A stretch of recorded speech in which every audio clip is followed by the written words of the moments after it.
அருண் அம்மாவா எல்லாரையும் கவர்ந்த நடிகை. நிஜ வாழ்க்கையில இப்படி ஒரு முடிவு எடுப்பாங்கன்னு யாருமே எதிர்பார்க்கல. என்னன்னு பார்க்கலாமா? விஜய் டிவில வர்ற சிறகடிக்க ஆசை சீரியல் இப்போ நல்லா போயிட்டு இருக்கு. டிஆர்பிலையும் சரி, கேரக்டர்ஸ்லயும் சரி, மக்கள் நல்ல கனெக்ட் ஆகுறாங்க. அந்த சீரியல்ல அருண் அம்மாவா நடிச்ச நடிகர் ராஜேஸ்வரி திடீர்னு உயிரை மாற்றிக்கிட்டாங்கன்னு வந்த நியூஸ் உண்மையிலேயே சின்னத்திரை உலகத்தையே உலுக்கி போட்டுடுச்சுங்க. ஏன்னா இப்பதான் அவருக்கு அந்த சீரியல் மூலமா நல்ல ரெகக்னைஸ் வர ஆரம்பிச்சது. அருண் அம்மா கேரக்டரை மக்கள் பேச ஆரம்பிச்சிருந்தாங்க. அப்ரிசியேஷன், வாய்ப்புகள் எல்லாமே வர நேரத்துல இப்படி ஒரு முடிவு எடுத்ததுன்னு தெரிஞ்சதும் இப்போதான் நல்ல காலம் ஆரம்பிச்சிருக்கே ஏன்னு எல்லாருக்கும் ஒரே கேள்வி. அதுவும் இன்னொரு விஷயம் ரொம்பவே மனசை உடைக்குது.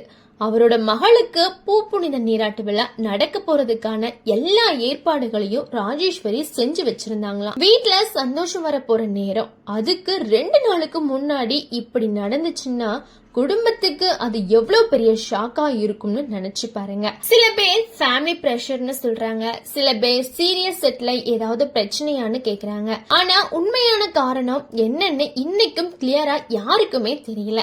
இந்த நிலையில அந்த சீரியல்ல செல்வம் கேரக்டர்ல நடிக்கிற நடிகர் பழனியப்பன் ஒரு இன்டர்வியூல ரொம்ப உருக்கமா பேசியிருக்காரு.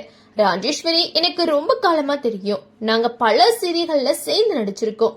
எப்பவும் பாசிட்டிவா பேசுறவங்க.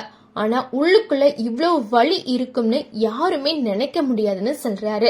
அதுவும் இன்னும் பெயின்ஃபுல்லா இருந்தது என்னன்னா, சீரியல்ல அவருடைய கேரக்டரை முடிக்கிறதுக்காக செல்வம் கார்ல மோதினதால ராஜேஸ்வரி இறந்த மாதிரி காட்சி வச்சிருக்காங்க.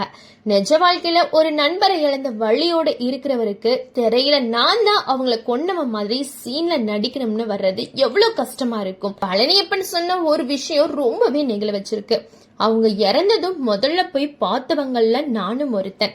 உடலுக்கு முதல் மாலை போட்டதும் நான் தான். ஆனா சீரியல்ல அவங்களுக்கு மரியாதை செலுத்துற எந்த காட்சியிலும் நான் இருக்க முடியல. ஏன்னா நான் கதை பழி, நான் கைதின்னு சொல்றப்போ அந்த மனிதனோட மனநிலையை புரிஞ்சுக்க முடியுது. மொத்தத்துல இது ஒரு நடிகையோட மறைவு மட்டும் இல்ல, பிகைண்ட் ஸ்கிரீன்ல இருக்கிற மன அழுத்தம், சொல்ல முடியாத வழி எல்லாத்தையும் நினைவுபடுத்துற ஒரு சம்பவமா இருக்கு. உண்மையிலேயே மனசு கனத்து போகுது.